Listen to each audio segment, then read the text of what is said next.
Bem, nós começamos aqui com esse vídeo, uma sequência de vídeos que estão substituindo as aulas que nós não estamos conseguindo ter presencialmente, comentando no nosso curso de polarização, de guerras culturais e polarização da esfera pública. A ideia desses vídeos é a gente fazer comentários sobre a bibliografia na sequência que estavam previstas na disciplina. Nós começamos então com esse comentário sobre o livro do James Hunter, Culture Wars. Então eu queria começar um pouco contando um pouco da origem desse livro. Né? Culture Wars é um livro desse sociólogo americano, James Hunter, foi publicado em 1991, foi precedido de um artigo publicado em 1990.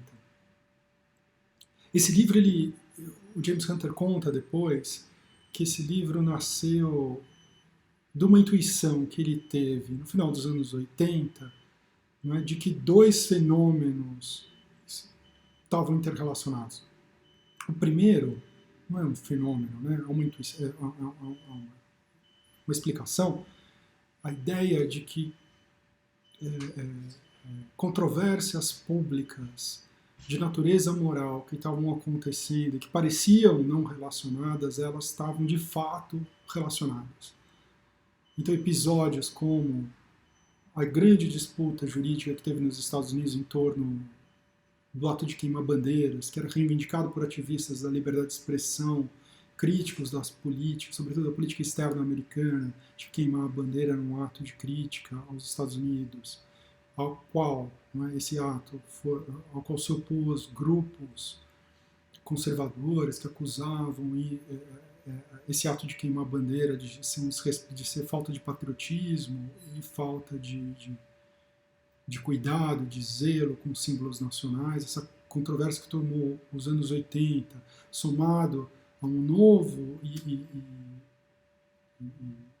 digamos assim, acentuado debate em torno do aborto, do direito ao aborto, que é um debate antigo, mas que foi retomado no final dos anos 80 com uma onda de ativismo conservador que começou a fazer bloqueio de clínicas de aborto como tática de luta, os debates em torno do casamento, da união civil homossexual que estava acontecendo na Califórnia, que todos esses debates sobre aborto, liberdade de expressão, casamento homossexual, legalização das drogas e uma série de outros debates de natureza moral que estavam tomando a esfera pública, que esses episódios eles eram interrelacionados, que havia algo que unia a emergência desses sistemas morais no âmbito público, no que ele vai chamar da cultura pública.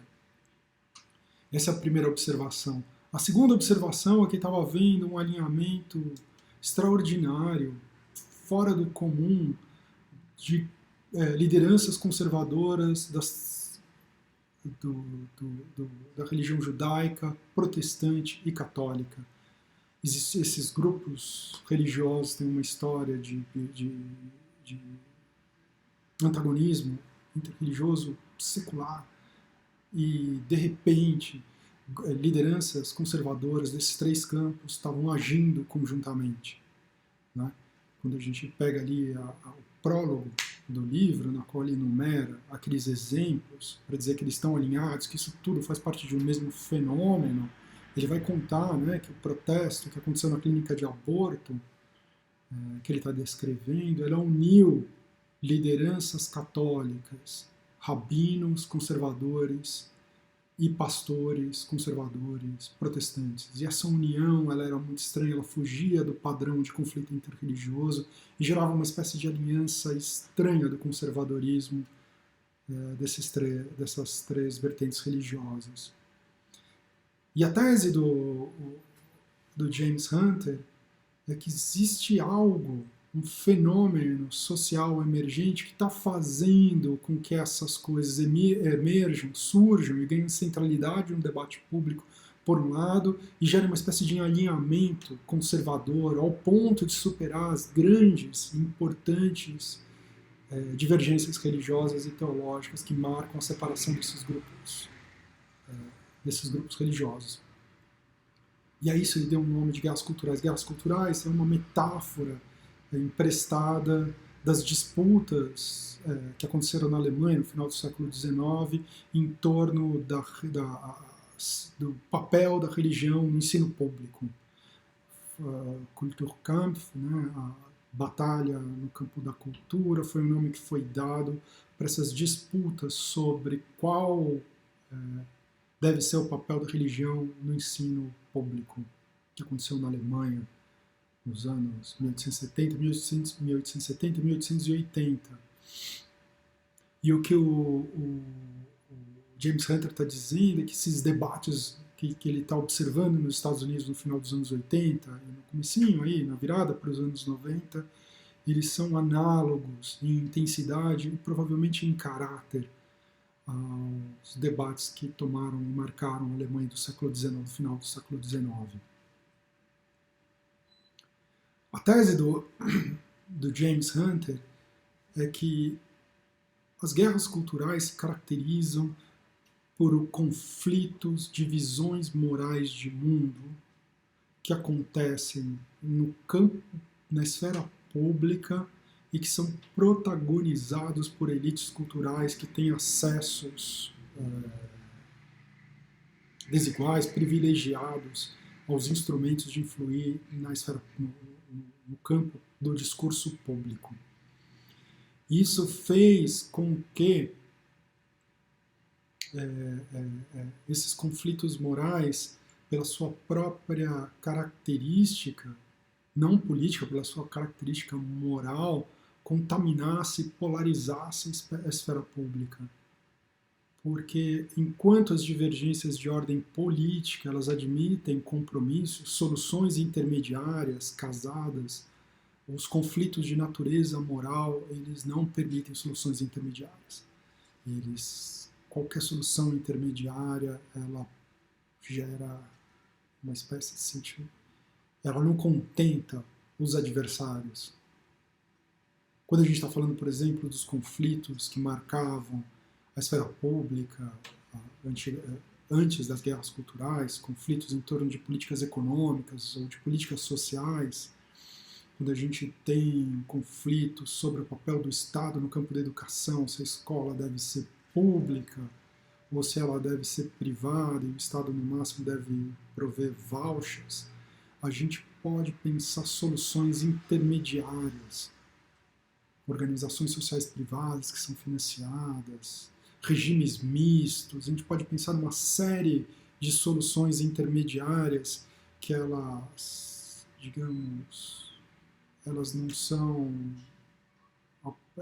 contemplam os dois lados que estão em disputa, elas são soluções de compromisso, que buscam atender parte das reivindicações dos agentes que estão em disputa. Não estamos falando de reivindicações de ordem moral, essas soluções de compromisso não são mais possíveis. Quando a gente tem uma disputa sobre se o aborto é o direito da mulher sobre o seu próprio corpo de um lado e de outro, se ela é o assassinato de bebês, não existe solução de compromisso. Eu não posso liberar em alguns casos, ou até posso, mas essa solução de compromisso ela não é vista como algo que atende à necessidade, porque ela segue violando princípios morais fundamentais dos campos em disputa. As mulheres, se a gente tem uma solução de compromisso, como no caso da brasileira, que permite o aborto em certas circunstâncias, né? No caso de mulheres que sofreram estupro, ou quando a gravidez põe em risco a mãe, essas soluções de compromisso elas são entendidas por grupos religiosos ainda como assassinatos de bebês inocentes. E elas ainda são sentidas por feministas que entendem o aborto como direito da mulher sobre o seu próprio corpo e sobre o seu direito reprodutivo como uma violação desse direito. E é porque os temas morais estavam prevalecendo, eles estavam saindo da periferia do sistema e entrando para o centro do debate público, que ele gerava um antagonismo que poderia ser descrito como uma guerra, como um conflito de natureza bélica, não é? Como uma polarização que gera hostilidade entre os campos. Quando a gente indo para o capítulo 1, o capítulo 2 e o capítulo 4 do livro de James Hunter, eles buscam responder 3 perguntas. O que está acontecendo? Quem são os atores que estão envolvidos nessa disputa? Então, o que, o quem e por que isso está acontecendo. E eu acho que vale a pena a gente se debruçar sobre essas 3 perguntas. O que está acontecendo é uma centralidade de debates morais na esfera pública. A esfera pública está sendo tomada de debates de natureza moral. E esses debates de natureza moral são conflitos, segundo James Hunter, conflitos de visões de mundo. Embora eles pareçam um amontoado de declarações não organizadas, declarações, tomadas de posição, críticas, desorganizadas, elas é como se atrás delas houvesse uma espécie de filosofia pública, uma visão moral que organizasse essas tomadas de posição e essas intervenções. E que opunham, de um lado, conservadores ou ortodoxos, e do outro, progressistas. Do lado dos conservadores, o que caracterizaria essa filosofia pública, essa visão moral, é a ideia de que nós temos valores morais permanentes, que estão fundamentados numa verdade transcendente, normalmente de natureza religiosa. E de outro lado, nós temos os progressistas que acreditam que os valores estão enraizados na experiência individual, subjetiva, na ciência, no diálogo com as tradições e com as culturas das comunidades. Em diálogo, experiência subjetiva, conhecimento científico em diálogo com a tradição e com os valores culturais das comunidades. Então eu tenho, de um lado, uma visão conservadora, baseada numa autoridade transcendente, e de outro, uma visão mais subjetiva e mais histórica. E é esse conflito dessas 2 visões de mundo,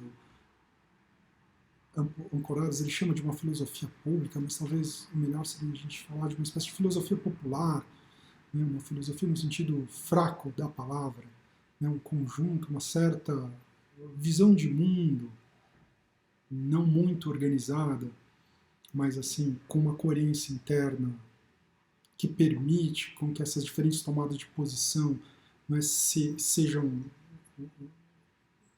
tenham relação entre si, tenham uma coerência interna, uma sistematicidade entre elas. Né? É esse conflito entre essas visões de mundo que vai marcar a emergência do fenômeno das guerras culturais. É bem importante que o James Hunter diz que esse conflito, pela sua natureza moral, ele gera uma espécie de hostilidade entre os campos. Ela não é só um debate, ela é uma hostilidade, um debate na qual o conflito ele é exacerbado ao ponto de eu não reconhecer a legitimidade do adversário. Não considero só, pela sua própria natureza moral, que o adversário do debate, das guerras culturais, ele está equivocado, ele tem uma visão de mundo, um entendimento falho do mundo. Ele é portador de um valor moral equivocado pela sua própria natureza. É importante dizer também que o James Hunter, ele se antecipa, a obra do James Hunter, ela pegou o fenômeno no seu nascedouro. As guerras culturais, vai ter oportunidade quando a gente olhar para a literatura histórica sobre as guerras culturais, ela é do final dos anos 80, provavelmente, né? quando o campo conservador se organiza para lutar contra os avanços, as mudanças nas relações interpessoais que tinham sido trazidas pelo movimento LGBT, pelo movimento feminista, pelo movimento negro e pela contracultura. De maneira que, isso com uma geração de atraso, porque essas mudanças começaram, esses movimentos, né, essa nova, última vaga desses movimentos começou nos anos 60 e 70. Então, estamos dizendo que 20 anos depois, uma geração depois, quando essas mudanças se enraizaram, o campo conservador se organizou politicamente para reagir, lançou e deflagrou as guerras culturais, que é o debate político no campo da esfera pública sobre sistemas morais, né, tentando reagir a esse apocalipse moral que tinha sido decretado pelo domínio dos desses movimentos sociais e da contracultura nas instituições de formação de valores. Pois o James Hunter pega isso no começo, no momento em que ele é um fenômeno embrionário, que ele não estava consolidado, e ele consegue tirar dessa observação sociológica sistemática diversos... Ele consegue fazer observações pertinentes, que elas seguem sendo úteis para descrever os fenômenos sociológicos contemporâneos. Nós já estamos aí há 30 anos de distância do livro de James Hunter. E esses fenômenos se aprofundaram, se enraizaram, se tornaram mais, digamos, mais maduros, se desenvolveram.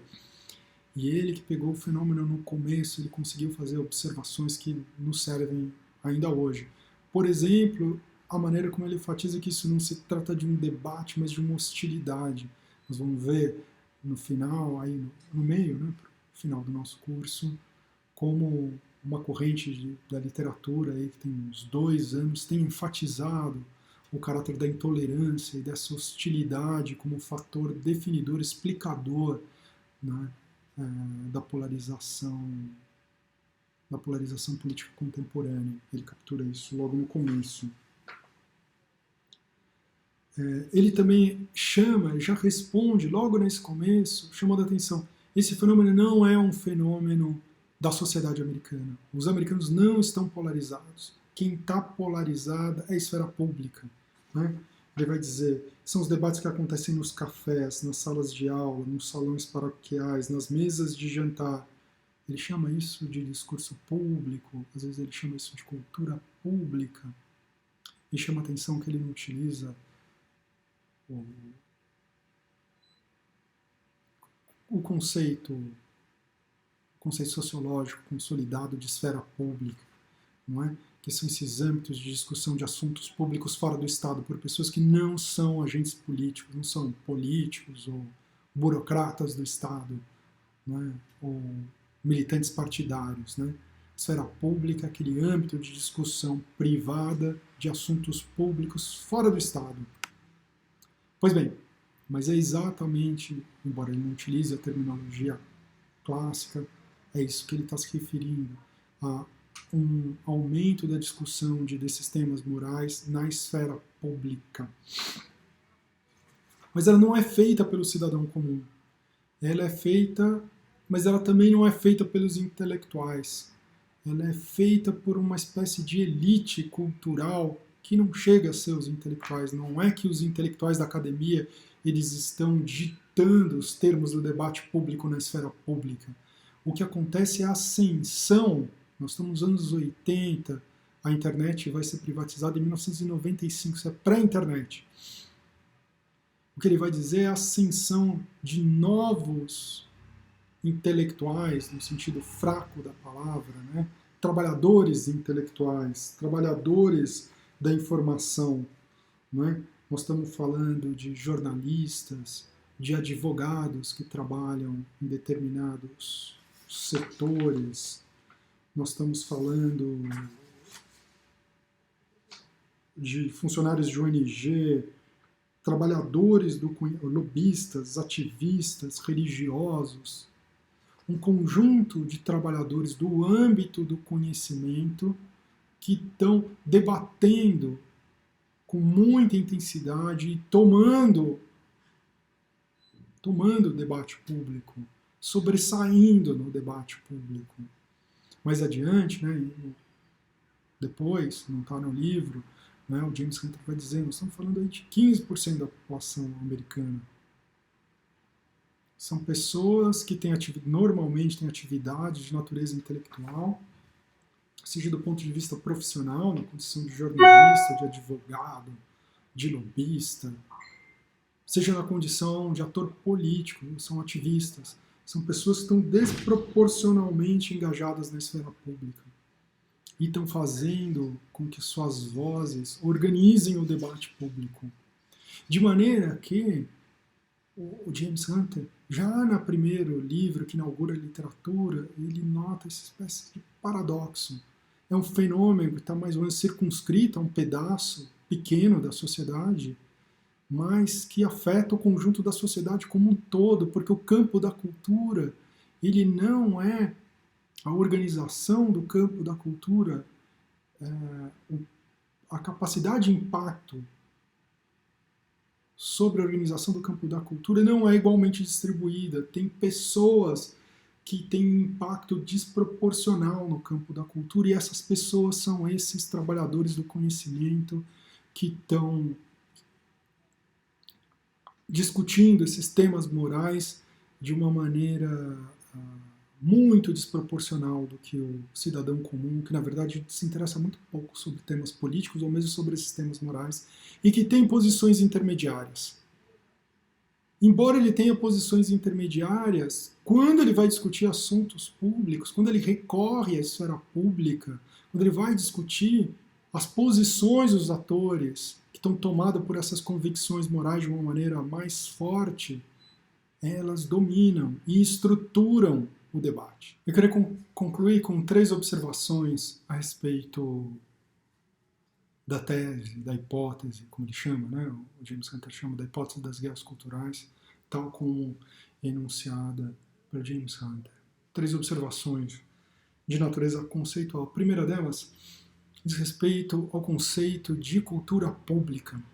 O James Hunter ele faz um esforço para circunscrever o âmbito no qual acontecem as guerras culturais, no que ele chama de cultura pública, que define dessa maneira: cultura pública consiste dos símbolos e significados que ordenam a vida da comunidade, incluindo os símbolos que definem a identidade nacional, o significado de patriotismo e as noções compartilhadas de virtudes cívicas e bem comum. E ele difere esse âmbito da cultura pública da cultura privada, onde se definem os valores e as escolhas de natureza subjetiva e privada, individual. Essa circunscrição que busca apontar onde está acontecendo as guerras culturais, no entanto, ela carece de um grande problema, que ela não consegue entender a emergência como pauta de debate público de temas de natureza interpessoal. Que o que está ganhando proeminência nesse momento são decisões de natureza que dizem respeito à relação interpessoal que acontece na esfera privada e que são objeto de debate público. É a relação entre homens e mulheres. Não no ambiente de trabalho, não no que diz respeito ao direito de voto, como aconteceu na época do sufragismo, mas a relação entre homens e mulheres na esfera da intimidade. São essa relação de natureza privada que é discutida na esfera pública. É a convivência de brancos e de negros, a maneira como eles convivem, como os brancos se referem aos negros, como os brancos incorporam os negros nos círculos sociais, nos ambientes de trabalho. São essas relações interpessoais que são debatidas publicamente.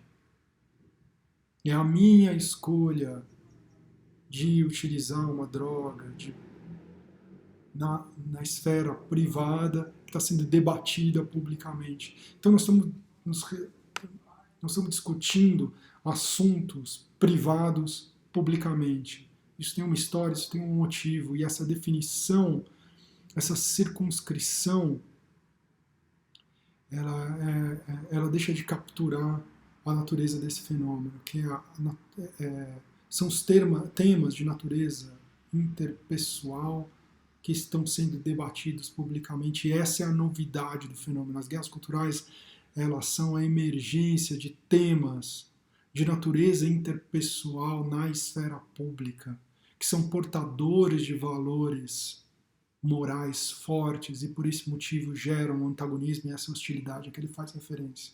Essa é a minha primeira observação sobre o tema.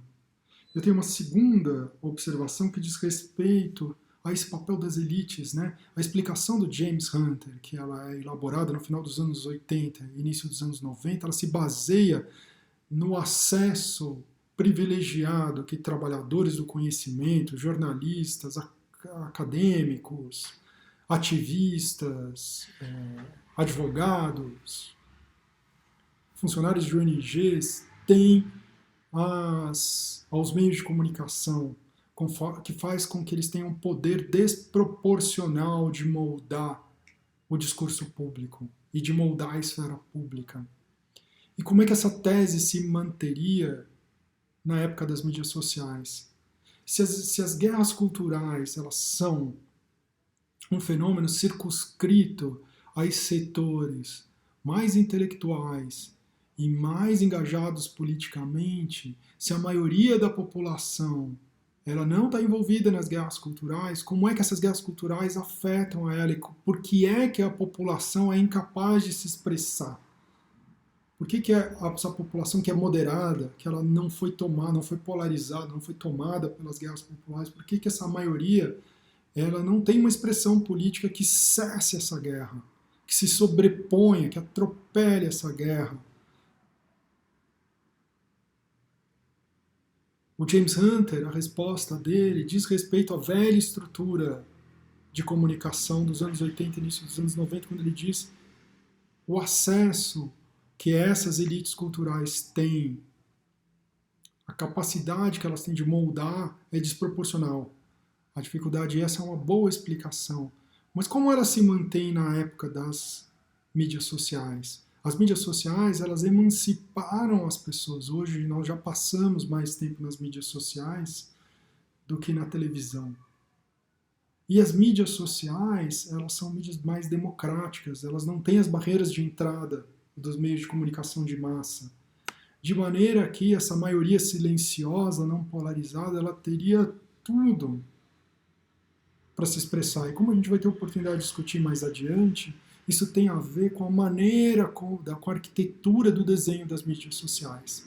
As mídias sociais, elas têm uma arquitetura, elas têm um desenho que privilegia conteúdos inflamatórios. Porque a maneira de difusão as mídias sociais, elas são mídias distribuídas. Elas não têm vozes centralizadas, não são uma Rede Globo de televisão, não é? Quando tem um espectro televisivo, por exemplo, da TV aberta, na qual só cabem 5 canais, ou poucos canais, 6, 7 canais, e um deles, por razões econômicas, se sobrepõe aos demais, concentra a audiência, e os editores têm o poder de selecionar as vozes que entram, que moldam o debate público. As mídias sociais não têm isso, elas são distribuídas, todo mundo tem uma voz, todo mundo posta no Facebook, todo mundo posta no Twitter, posta no Instagram. Por que essas vozes fragmentadas da maioria silenciosa não se sobrepõem, não derrubam as vozes dos ativistas que estão polarizados nas guerras culturais? A resposta é que a arquitetura das mídias sociais privilegia o discurso inflamatório. Como a gente vai ter oportunidade de discutir mais adiante, conteúdos que geram sentimentos fortes, sobretudo o sentimento de indignação, que é muito associado a essa dinâmica das guerras culturais, eles são os mais compartilhados. Eles geram uma espécie de reação na qual esses militantes ficam compartilhando para entrar em guerra, para afirmar a sua própria identidade e atacar a identidade e as posições do adversário. E por esse motivo, esses conteúdos inflamatórios, inflamados, politicamente carregados sobre temas morais, eles circulam de uma maneira muito maior do que temas não políticos, temas que não têm essa carga emocional mais forte, como a gente vai ter a oportunidade de ver. Minha terceira e última observação, ainda sobre a tese do James Hunter, é por que isso está acontecendo? Isso é curioso, o James Hunter não dá uma boa explicação que a gente vai ver nas abordagens históricas que vão ser objeto da nossa segunda aula. O James Hunter diz que eles estão acontecendo agora, como ele está observando que esse fenômeno ele é circunscrito à esfera pública e ele é protagonizado por esses trabalhadores do conhecimento, esses intelectuais no sentido fraco, ele atribui as mudanças estruturais que levaram à emergência desses novos trabalhadores ele explica as guerras culturais a partir disso. Ele diz que o que aconteceu é que nós estamos migrando de uma economia industrial para uma economia pós-industrial, está seguindo uma longa tradição sociológica, começa lá no Daniel Bell, nos anos 70, e tem uma espécie de ápice aí na obra do Manuel Castells, né, que defende que nós saímos de uma economia industrial na qual a gente transforma bens primários para uma economia, aí tem as várias, né, uma economia de serviços, numa economia pós-industrial. O termo pós-industrial que o Daniel Bell cunhou, ele é adequado porque ele não define o que é, mas o Manuel Castells vai dizer, uma economia da informação, metade da força de trabalho, ela já não lida com o produto, seja no setor primário, secundário, ou mesmo de serviços.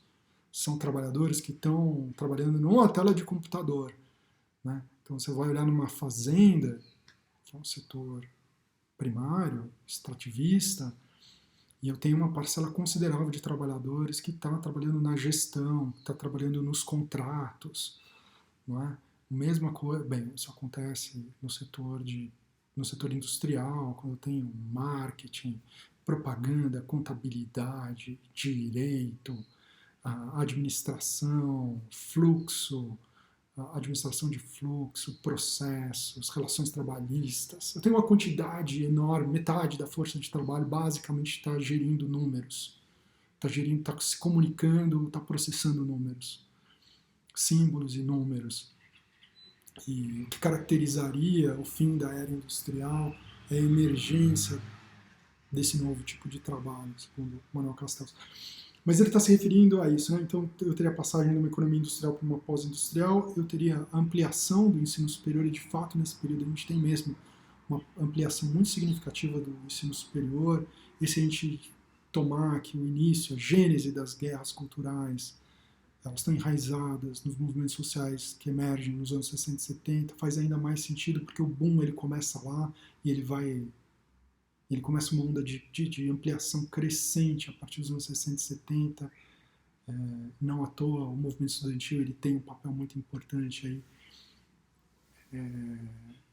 nesses novos movimentos sociais, né? O feminista, negro, movimento LGBT, que chamavam na época movimento gay na contracultura. E a terceira é o empoderamento das mulheres, né? As mudanças, o novo protagonismo das mulheres. E que esses três processos, a emergência de uma economia pós-industrial, ampliação do ensino superior e o novo papel das mulheres, eles seriam a causa da emergência das guerras culturais. São explicações de fundo, elas provavelmente estão ligadas a essa emergência, mas elas não explicam o motivo pelo qual os temas morais, a maconha, o aborto, o porte de armas, a liberdade de expressão, o ensino religioso nas escolas, por que esses temas ganham proeminência a partir de um determinado momento. E o objetivo da nossa próxima aula é olhar para as abordagens históricas que tentam dar uma explicação por que no final dos anos 80, início dos anos 90, esses temas que estavam na margem do sistema político, eles não são novos. Aborto, a discussão sobre aborto ela é mais antiga, sobre o papel dos negros, ela remete aos tempos da escravidão e os movimentos contrários à escravidão questão feminina também muito mais antigo, vai ao sufragismo, do final do século XIX, início do século XX, e ele é inclusive anterior a isso. Por que é que esses movimentos